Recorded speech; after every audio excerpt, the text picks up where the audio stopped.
ladies and gents. Welcome to Unapologetic Live. I'm your host, Amala Ebanobi, and Taylor's in the house today. Welcome, welcome. welcome. Happy to have you guys. Today, we're going to be talking about something that I just learned about this morning. Taylor sent this my way, a thread talking about these protests that are breaking out in the Netherlands, and about what exactly? Farming. And these are massive protests, by the way. This article here out of the Indian Express says some 40,000 farmers have been gathering to protest in the Netherlands because of a government plan to slash emissions of damaging pollutants, talking about nitrogen oxide and ammonia in particular. But we're going to get into this because I had not heard about this. And I was wondering, why is the media not reporting on this? These are massive, large-scale protests. You have farmers getting in their tractors and actually blocking off streets, heading to places of government. There's some crazy videos that we're going to show you of the sort of protests that they are engaging in, all because the government has come out with a plan to slash emissions. So what does this mean? And have you guys heard of this down below? If Spencer, if you're doing chat today, if we could put a poll to ask people if they've heard about these protests happening in the Netherlands, I'm very, very curious. So we're going to get into it. We're going to delve into why this is happening, how people are reacting, and maybe some nefarious characters that have some nefarious intentions that are involved in the plans that are currently taking place in the Netherlands. So for those of you who do not know, I did not know, the Netherlands is one of the top countries for agricultural output really in the world. Do you remember what the exact second? I believe they're the second overall exporter of agriculture. Second overall exporter of agriculture in the world is the Netherlands. I had no clue that that was the case. But their government, including all of the members of their parliament, ministers they're called, have now proposed a plan to cut nitrogen and ammonia emissions by 50% by the year 2030. Now, I get a little smile on my face when I hear the word, the year 2030, for a reason that we will get to at the end of this episode. But that's what they want to do, slash the emissions by 50% by 2030. And now they've ushered out a plan to do so that is heavily impacting the farmers. So let's read this article out of the Indian Express. The farmers protest around the Netherlands as lawmakers voted Tuesday on proposals to slash emissions of damaging pollutants, a plan that will likely force farmers to cut their livestock herds or stop work altogether. The government says emissions of nitrogen oxide and ammonia, which livestock produce, must be drastically reduced close to nature areas that are part of the network of protected habitats for endangered plants and wildlife stretching across the 27-nation European Union. Now, tractors have gathered outside the parliament as Prime Minister Mark Rutte says farmers have the right to protest but not to break the law. Now, to me, this draws a lot of comparison to the protest that we saw out in Canada with the truckers' convoy. We saw the vaccine mandate get ushered out and the government say, you're not going to be able to do your jobs. You're not going to be able to participate as a citizen in this economy. And the truckers said, absolutely not. We're going to do something about it. They galvanized, got together, and started blocking off the streets in Canada, specifically in Ottawa. And the government said, with their outright to your face, they said, oh yeah, you have the right to protest. Everything is fine. Just don't break the law. And then Canada started breaking down people's finances and blocking them from being able to use their credit cards and dismantling the protests that were happening in the streets. I'm curious to see if the same thing happens in the Netherlands, and I imagine it will. So Prime Minister Mark Rutte, which we will get to later on in today's episode, says, farmers have the right to protest, but they don't have the right to break the law. Fair enough. They're going out, and some of them are actually vandalizing buildings, spraying manure on buildings outside of the government officials' offices. So we'll show some videos of that as well. So, quote from Mark Rutte here. Freedom of speech and the right to demonstrate are a vital part of our democratic society, and I will always defend them. But it is not acceptable to create dangerous situations. It is not acceptable to intimidate officials. We will never accept that. So let's get into what the government is proposing in the Netherlands. The ruling coalition wants to cut emissions of pollutants, predominantly nitrogen oxide and ammonia, by 50% nationwide by 2030. Ministers call the proposal an unavoidable transition that aims to improve air, land, and water quality. They warn that farmers will have to adapt or face the prospect of shuttering their businesses. Quote, the honest message is that not all farmers can continue their business, and those who do will likely have to farm differently, the government said in a statement this month, as it has unveiled the emission reduction targets. Livestock produce ammonia in their urine and feces. The government in the past has called on farmers to use feed for their animals that contains less protein as a way of reducing ammonia emissions. The problem is compounded in the Netherlands, which is known for its intensive farming practices with large numbers of livestock kept on small areas of land. It's not only farmers being targeted. So I actually went and read into this and what their plan was with all of the nitrogen emissions, the ammonia emissions, the carbon footprint, all that other stuff. Apparently, they legislatively cut their speed limit on their roads, which was an interesting take, one that I had never seen before, from 130 kilometers, and for those of you in the US, that's 80 miles per hour, to 100 kilometers during the day. And they set this as a nationwide law. So apparently the government is saying, we've been forced to take actions regarding this, and here's what's going to happen. Now, as you might imagine, the farmers in the Netherlands are not happy about this at all. And then we're going to show some videos of the activities that they have been up to in the area. First, here's this picture. Wow. Look at all these tractors gathered. And like we said in that article before, 40,000 farmers coming together and saying, absolutely not. You don't get to take our livelihoods away from us in the name of lowering emissions. Let's come to the table. Let's figure out how to solve this so that I can get back to doing my work, and work that is utterly necessary considering they're the second largest exporter of agricultural goods in the world. I can't imagine what this is going to do to their economy, which makes me question, how things are going to work moving forward. If you have this high output when it comes to agricultural production, how is it that you're going to cut it to where lots of these farmers are either A, running out of business, B, losing a large portion of the business that they already have, or C, keeping their business and having to change all of their means of production. How does that work for your economy when you're the second largest exporter? What's going to happen to the land that these farmers stop using in the name of these regulations, of regulating these emissions? Who's going to buy that from them? Because I imagine if their businesses are out, they're done, finito, they're going to have to sell that land to somebody. And we'll talk about that as well. I wonder who's going to be buying up that land. Now, it's interesting that they're saying this, all in the name of emissions. And Taylor brought this up because he's really pro-nuclear. Like, Taylor goes down the rabbit hole of energy. Do you want to explain, how you got into all this? Well, I suggest if you haven't seen it, go check out Michael Schellenberger did a TED Talk on nuclear energy a few years ago now. It has 4 million views on YouTube. Just Google it and you'll find it. We're trying to get him on the show this week, which would be awesome. But yeah, essentially, for all that you hear about climate activism and all the outcry and how we need urgent action, just ask them if they support nuclear. And there's no rational reason not to. And you're either just disingenuous in your motives or just ignorant and uninformed. But that's my litmus test is France has some of the lowest carbon emissions in Europe because they have a lot of nuclear power plants, and that's a large portion of their energy comes from that. The Netherlands, for all these, they're reducing their speed limit and banning their farmers from being able to do their jobs. And I just read an article today that they're even capping the number of flights out of the Amsterdam Schiphol airport. It's an unprecedented move. Yep. Yeah, there it is. They're doing all of these dramatic things in the name of climate change when the vast majority of their oil, I think, or of their energy comes from petroleum. Yep. Literally 5% or less comes from biodegradable or biofuels and green sources. So you could, if you really cared, you would switch to nuclear, but they don't. Yeah, but instead they're willing to just harm the lives of the people, their livelihoods, which is, one of the largest occupations in the Netherlands is being a farmer. And here's what they're doing. They've ushered out this plan. And yeah, what Taylor was talking about with the flights, the Netherlands is actually one of the first countries that's going to do this. It'll happen in 2023.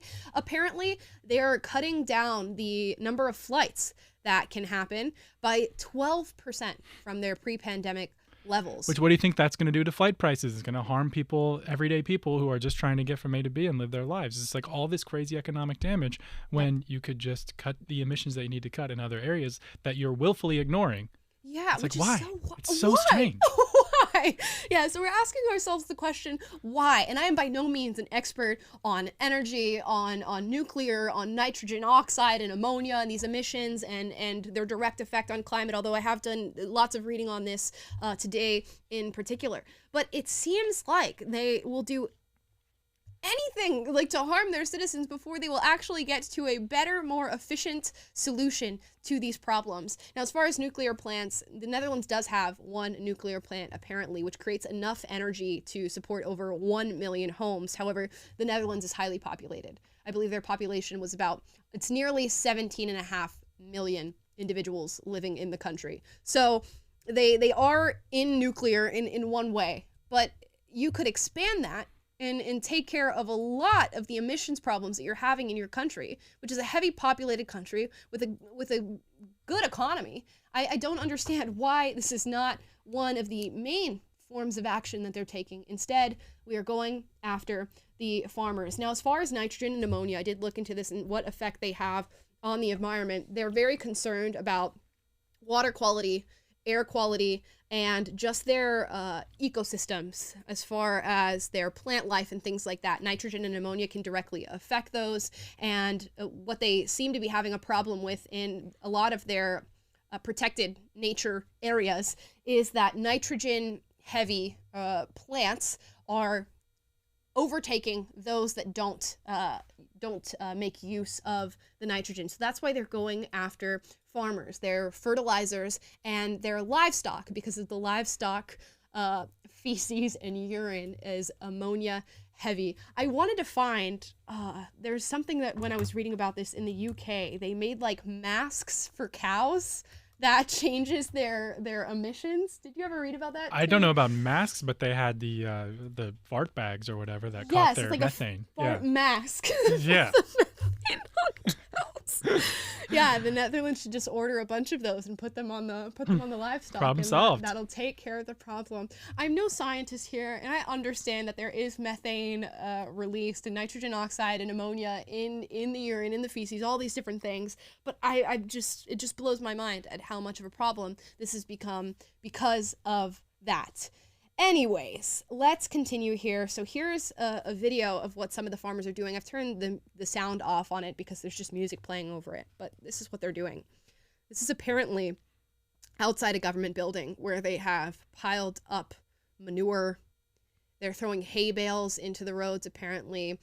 Tractors to the tune of thousands are driving through the Netherlands as a form of protest. And you have just tens of thousands of people coming out and speaking out against this. And apparently the Dutch population is for the most part in support of the protesters themselves and are getting behind their message. I imagine economically it's not going to benefit them to cut what these farmers are doing. Now, are we for protests that involve vandalism, breaking the law, blocking roads, things like that?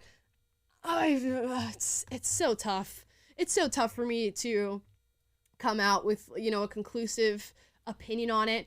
We saw the same thing with the Canadian trucker convoy. They were blocking roads. I don't think they were very much engaged in vandalism other than, putting a cardboard sign on their fox statue in Canada. So there wasn't much to that degree, but I don't know.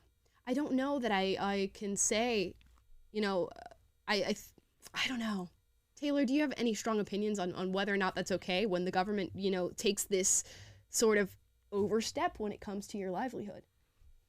No, it's not okay for the government to overstep its bounds. And sure. Yeah. But is there a form of protest? Is that okay? Breaking laws in response to your government overstep. It's a tough. I was listening to a podcast about the American Revolution this past weekend, and they talk about this a little bit. Like the Declaration of Independence, the first words on it are when in the course of human events, like the tyranny becomes too unjust and it violates your natural rights, then it is the moral thing to do is to violate it. But that's a different question from whether it's a legitimate way to protest, to just create. I think it's a fine line. I think there Yeah. are times in which you can, and I don't know. I think you have to look at the specific situation and look at the context around it. I don't know if spraying poop on the Parliament, building or whatever Yeah. is like Blocking it with the manure. most effective thing that's going to look favorably upon your cause and get more people behind it. Right. It's kind of funny, which is great. But anyway, in general, there's like Martin Luther King, civil disobedience is a thing. Like they did the illegal thing and did the sit-ins and things like that, and those Right. are legitimate. Right. But I think it's highly contextual. Yeah, it is. It just depends on the cause. I watched a video on Twitter today of these climate activists sitting and blocking a road with their little signs about climate, calling for this administration to declare a climate emergency. And a guy who's a parolee trying to drive to work, and if he does not make it to work, faces the possibility of going back to jail, is like begging these people to get up out of the road and let him go so that he doesn't go to prison. Which, in that case, I look at that and I'm like, what are you doing? At least open the road up for this man to be able to go to work so he doesn't go to jail. And they just sit there staring at him. They sit there staring at him. He's begging them to move, and he ends up getting arrested, which I imagine is not going to look good with your parole officer or with whether or not you're going to go to jail. So it's back and forth. I guess for me, it just like depends on the cause. But if I say it's okay for one cause, then who am I to, delegitimize what other people are trying to do in the name of theirs? It's a fine line, most certainly. But let's look at what the responses are to some of these protests. This is out of the Washington Post. Dutch police shoot at tractor during night of farm protests. Now, it's hard to find people who are reporting on this, talking about who's there, but there are videos out on Twitter where you can hear the gunshots from Dutch police towards these tractors. Now, they've said that the shots were warning shots. Sure, I guess if that's what you tell me it is, then that's what it is. But you have unarmed farmers who are out here protesting in their tractors, and you shoot at them? That's what the police officers do? But no, police brutality is only a problem for us Americans, right, guys? It's purely a distinctly American problem to have police officers overstep their bounds and maybe utilize forms of force that they are not meant to use. Now, they said, these were warning shots. We weren't shooting towards any tractors, but apparently there was an underage boy in one of these tractors who says that the shots came very near to his person. So it's hard to find any sort of definitive reporting on what has happened or how it's happened, but this is what we have so far. I'm curious to know what your guys' thoughts on this. Have you guys heard anything different than what I'm telling you now? And we're going to get into some of the background on this and why the Netherlands in particular seems to be a hotbed for these changes, lowering the speed limit, lowering the amount of flights that people can take, cutting off farmers' ability to do their jobs in the name of lowering emissions. Now, I want to go and find this tweet that I saw earlier, which is really interesting. So the Netherlands is famous for making these sort of changes and being very worried about climate change and being very invested in what we call climate change hysteria. And one of the women who proposed this bill, and I will find her on the Parliament site. Let's see. Ministers. What's her name? Let me scroll here. Okay. This lady, Christian Vander Walziglink. She's the Minister for Nature and Nitrogen Policy, and she's the one who set forth this bill, who pushed for it. And according to this tweet here, the Dutch minister who pushed the nitrogen law that grants the government the power to expropriate our farmers' land has a brother-in-law, this needs correction, a brother who owns online supermarket Picnic. And guess who invested $600 million into that company? Bill Gates. And this is what corruption looked like. So we can talk about whether or not that counts as a direct link, because to me that is a very blurry link, and I don't think we can use that as a direct sign of corruption. But it is quite interesting to have one of the ministers of the Dutch parliament have a brother-in-law who now has $600 million from Mr. Bill Gates. And we all know that Bill Gates here is famous for having the most farmland here in the United States, more than anyone else, and also a major advocate for the development of fake meat rather than using real livestock that is, farm raised here in the United States and across the world. So in 2030, when we're down by 50% emissions, we also own nothing and we're eating bugs, Bill Gates right here is going to be the one who owns most of the farmland. So while I think it is a fuzzy connection to this particular minister, it's really interesting.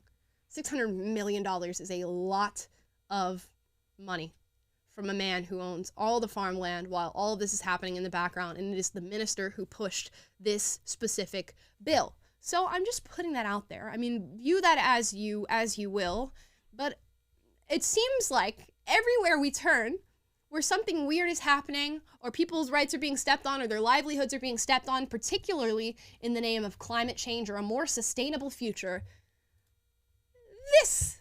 this man is lurking somewhere in the shadows. Sir William. Yeah, with some sort of distinct connection to whatever it is that we're talking about. And we're going to get further into that connection now. So when I look at people who are distinctly worried and attached to climate hysteria, they're worried about the emissions, they're taking these drastic measures in order to decrease emissions, my immediate thought is World Economic Forum. For those of you who are unaware, the World Economic Forum is basically a group of thought leaders, businessmen, corporations, politicians, world leaders who gather together in Davos once a year, I believe, to come and talk about creating a more sustainable future. If you go and look up the World Economic Forum on the internet, you'll find their website. We've done an entire video on the World Economic Forum and the Great Reset in particular, which is something that many of them advocate for, which is essentially a resetting of the world economy, the global economy, to be part of this globalist network where they say by 2030 you will own nothing and be happy. And they are very much involved with the whole climate change narrative, telling people that we need to reduce emissions, talking about things like a personal carbon footprint that tracks how much carbon you use on a day-to-day basis. And what they advocate for is just the loss of all property, of all private property. And, it's going to be our loss, the citizens' loss of whatever countries are involved in this. It won't be their loss. It won't be the leaders' loss, because they will get to reap all the benefits of taking your resources, of taking your property.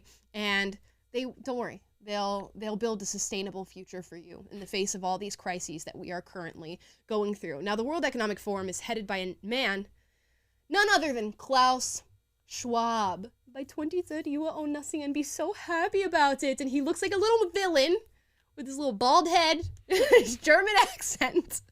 And he wrote a book titled The Great Reset, where he lays all this out and talks about it. Now, why did I just go on this whole spiel about the World Economic Forum and the Great Reset? Because the Netherlands is distinctly connected to the World Economic Forum and the Great Reset, although they would like you to believe otherwise. I want to show you what is a tremendous video that encapsulates exactly what I've just said.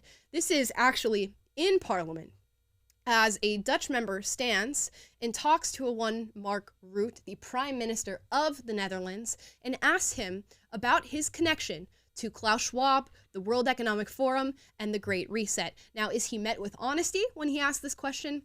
No. He is met with a lie, and it's a lie that we will go through and talk about and show you the evidence for the connection that we are talking about now. So let's watch this video. Obviously, this is in a different language. I'm going to say exactly what is being said. One of these globalists is Mr. Klaus Schwab, founder and chairman of the World Economic Forum. He wrote a book with the catchy title, COVID-19, The Great Reset. My question to the Prime Minister is, how does he judge the content of this book? So, that's what the member is asking. He's asking the Prime Minister, well, what do you think about Klaus Schwab's book, The Great Reset? And here's what the Prime Minister has to say. I do not know this book, but I would like to advise Mr. whatever his name is, I can't pronounce that, not to look too much into these conspiracy theories. Very important thing that he said. Do not look too much into these conspiracy theories, is what the Prime Minister told him. Okay, let's keep watching. I have also watched these fascinating YouTube videos that explain how 9/11 didn't happen, or that it happened in a different way. They are nicely put together, but most of the time, it is just what it is, a conspiracy theory. Now the Member of Parliament responds to the Prime Minister by saying, "It surprises me that the first question I ask Mr. Root, since I have been sworn in as a Member of Parliament," Mr. Root congratulates him on being sworn in, and he says thank you very much. "It surprises me that my question was answered with a lie. I have a letter dated November 26, 2020, where from Mr. Root to Mr. Klaus Schwab, in which he thanks Mr. Schwab for sending him his book. And he calls it a hopeful analysis for a better future." That's a very specific thing to say about a book that somebody sends you about resetting the global economy to a communist future. That's a really distinct thing to say. A hopeful analysis for a better future. Let's keep watching. Could Mr. Root dig into his memory? It's less than half a year ago. I do not know how long. Let me go back to get exactly what he said. I do not know how long your memories remain active. But you can probably dig this up somewhere. So please answer my first question again, but this time with honesty. And the Prime Minister then responds, "Well, the honest answer is that this is a letter out of politeness, because unfortunately you cannot read all books that get sent in. But you do not want to send a friendly thank you letter to those who send you a book. So, Mr. Root, go back. So, Mr. Root is saying," here's what the Parliament member responds, "that he didn't lie to me, but he lied to Mr. Klaus Schwab. I have another question. Mr. Schwab pleads in his book for resetting our world. He wants to replace our parliamentary democracy with a global technocracy. He pleads for the end of private property. And apparently Mr. Root is not even aware that he called this a hopeful analysis for a better future. How is it possible that Mr. Root values a book that has a neo-communist message, while he did not even read this book?" Okay, so there's the end of the video there. So you got a direct confrontation from a member of parliament who says, okay, you read the book, clearly. You wrote him a letter saying this is a hopeful analysis for a better future. And the Prime Minister says this is a conspiracy theory. And he likens it to conspiracy theories about 9/11. Now, this blows my mind because this was in, I want to say, this was in 2021, the beginning of 2021, that this video came out, that this guy confronted the Prime Minister about this. And he says, these are conspiracy theories. I've never read Klaus Schwab's book. Don't know what the Great Reset is other than the fact that it's a conspiracy theory. But let's look. Here's a video from 2016. So, years prior. And what would you know? We see There's today Mr. that Mark in the Root. first 3 weeks of this year, there were 35,000 people crossing the sea from Turkey into Greece. Last year... Okay, so you just saw that. You watched him. It's not a deep fake. You're listening to him talk right now. And what's in the background? What does that say? The World Economic Forum. 2016. Mr. Root here was present at the World Economic Forum to speak. And then you go and you say, okay, maybe he just didn't remember that he was at the World Economic Forum. Maybe he has no idea about Klaus Schwab's plan for the Great Reset. And then you go to the World Economic Forum website, and there he is again. Mr. Mark Root, Prime Minister of the Netherlands, Office of the Prime Minister of the Netherlands, on the World Economic Forum website, which touts the Great Reset and how we need to build a more sustainable future, how we need to lower our carbon emissions and do so through surveilling people and creating personal carbon allowances for all individuals who are part of this globalist economy. But it's just a conspiracy theory, right? In fact, I never read the book. We send those letters as courtesy. I often send people letters, people that are advocating for a communo-fascist future for our economy. I often send them letters about how it is a hopeful analysis for a better future. Do you do the same, Taylor? Tell you, when Mao Zedong sent me that little red book, I said it's such a hopeful analysis of the future of China. Yeah. I'm glad that he called it neo-communism. That's what this stuff is. It is really a new is. global, it's the next iteration of communism. And that's there you will own nothing and be happy. What does that sound like to you? A better future? Right. A hopeful comrade. analysis for a better future, comrade. And that is exactly what they say. I urge all of you to go and look through the World Economic Forum website and check out exactly what it is that they say about what your future looks like. I'm talking everything that you have being government owned, down to the pots and pans that you use in your kitchen. Those are government issued pots and pans and utensils. That's how far they go when they talk about their plan for your future. Now, obviously, that's far, far out from where we are now, and it may be that we are capable of fending them off, and we never see this future happen.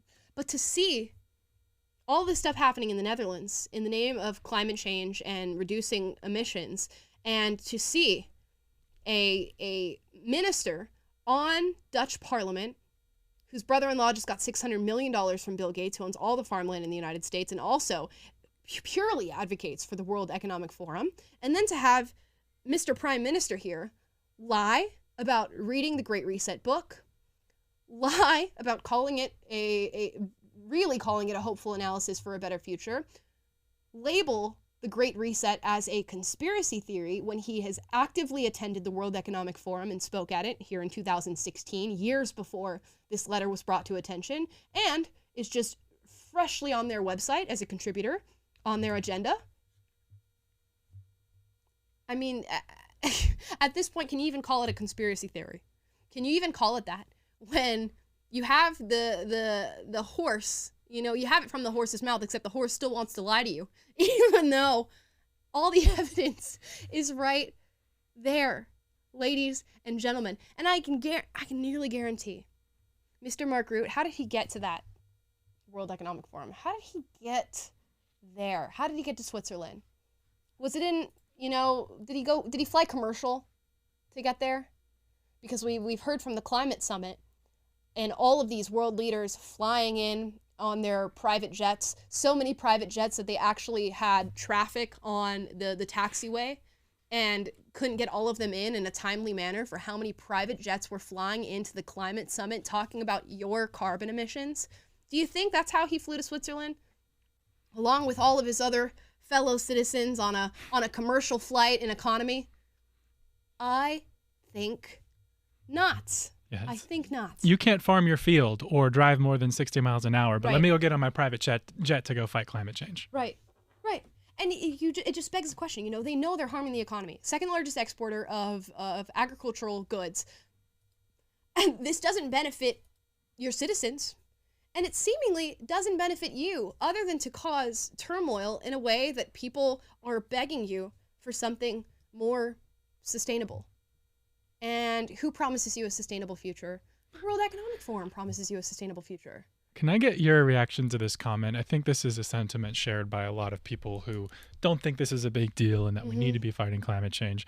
This is Fatima on Facebook said, I don't get it. This is an idea to save the environment and everyone's freaking out because the economy shouldn't be more important than fixing a problem, which is all this pollution, and the science is on our side, basically.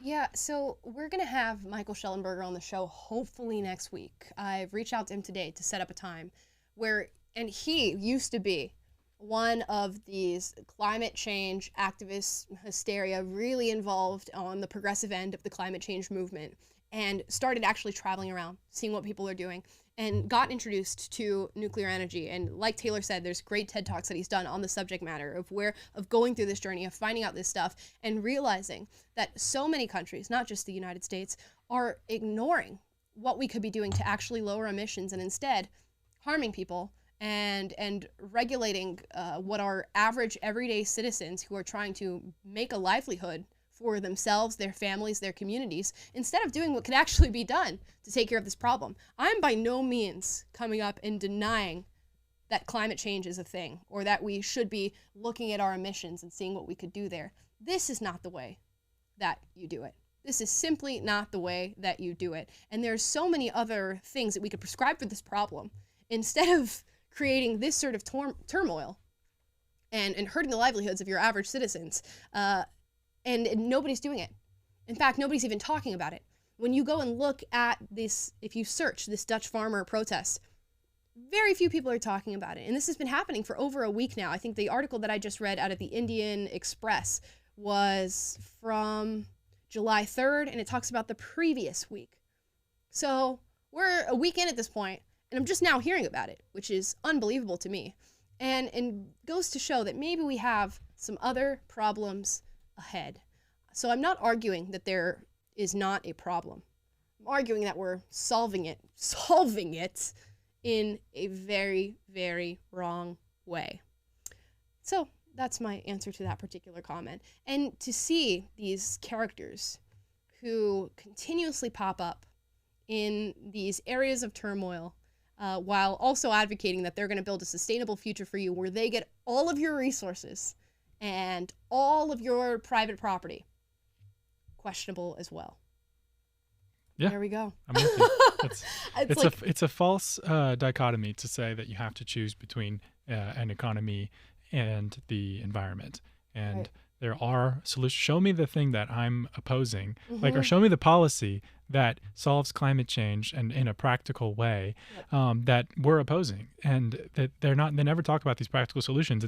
The solution that is being offered right now by that we're calling out is global communism. Yes. And not being able to drive your car or farm your farmland, or you giving up all of your freedom and agency as an individual, because that's what it takes to solve the climate crisis. Well, let's explain to me the nature of the crisis. I need you to do a little bit better job of connecting the dots. Like, how much money did you pay at the pump the last time you filled your gas? Yep. Right now? Because we just sent 5 million barrels of oil from our strategic reserves that we released supposedly to decrease gas prices. We just sent those to Europe, and meanwhile, the U.S. There's a petroleum association that has sent a letter to the government saying, "Hey, here's all the ways that you are hindering us from being able to reduce the price of oil. So while you're telling us that it's because we're greedy capitalists, it's actually because you're not approving new leases, you're cutting down on natural gas and all this stuff. That's what's creating this crisis that is hurting everyday Americans." And by the way, this is a great point that Schellenberger makes, is that,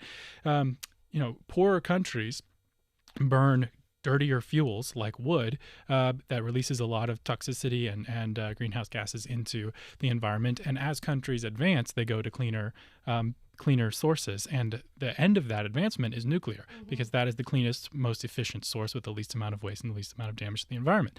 And we can go down the rabbit hole of wind and solar if you want. We have videos about that at PragerU. Texas freeze, baby. Yeah, but so our progressive solution to a better, cleaner future is omitting nuclear from the picture, which is utterly insane. So we're not saying that we don't want. We want the cleaner future. We're advocating for that. We want to be the sensible solutions. And these people are taking us backwards and making us devastating our economies, devastating our livelihoods, devastating our freedoms, all for this problem that they're not even really defining or giving sensible solutions or a path to, a realistic path to. It's just, I'll buy up all the farmland that you can't afford to run anymore because we're over-regulating it to death.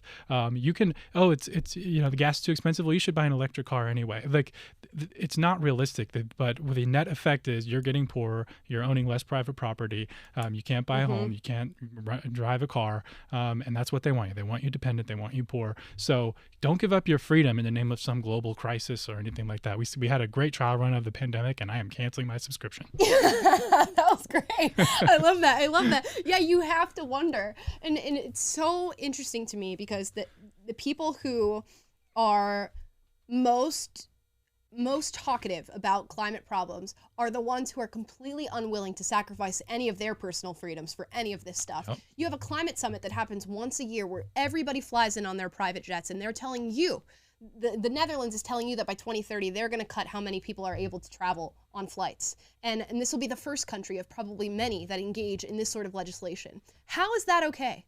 How is that okay that the leaders that be, the power that be, gets to do whatever they want with their lives and emit as much carbon as they want into the world, but they're telling you what you can and cannot do, and then trying to sell you on a crisis and say that you're going to do something that's going to sustain the future? You have to be the sacrificial lamb in every single case and every single problem that they create for you. Clearly, either A, they just want to sit at the top and be able to do whatever they want to do, and this is a real crisis, but they're just not willing to give that up.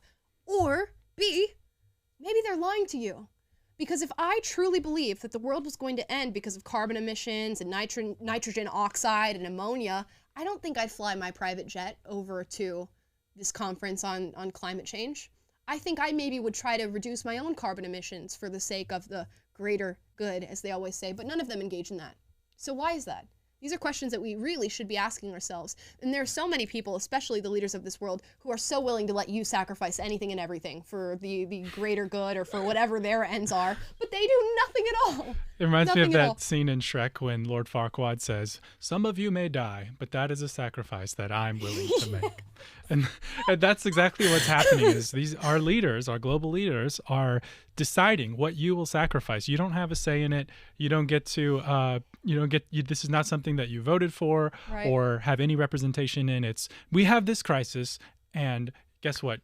Because we have to save Ukraine, you get to pay $7 a gallon for gas in California. Right. Because we can't possibly afford to allow us to produce more oil.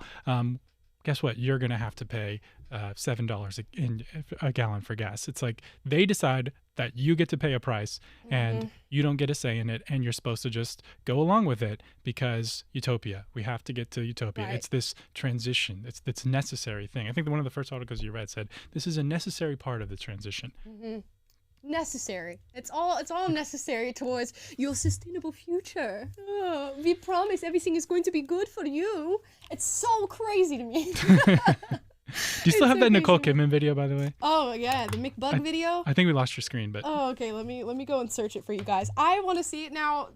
This is whatever, you know. I saw this video on Twitter today. Vanity Fair just put it out, and it's Nicole Kidman literally eating bugs and talking about how 2 billion people in the world eat bugs, and this is where we're at, and all this stuff. And look at me. Okay, totally found it. Let me pause it and pull it up for you guys. Just let me know what you guys think of this, because I'm Nicole Kidman, and I am going to eat a 4-course meal of bugs. I am here to reveal my hidden talent, eating micro livestock, cornworms. They're still alive.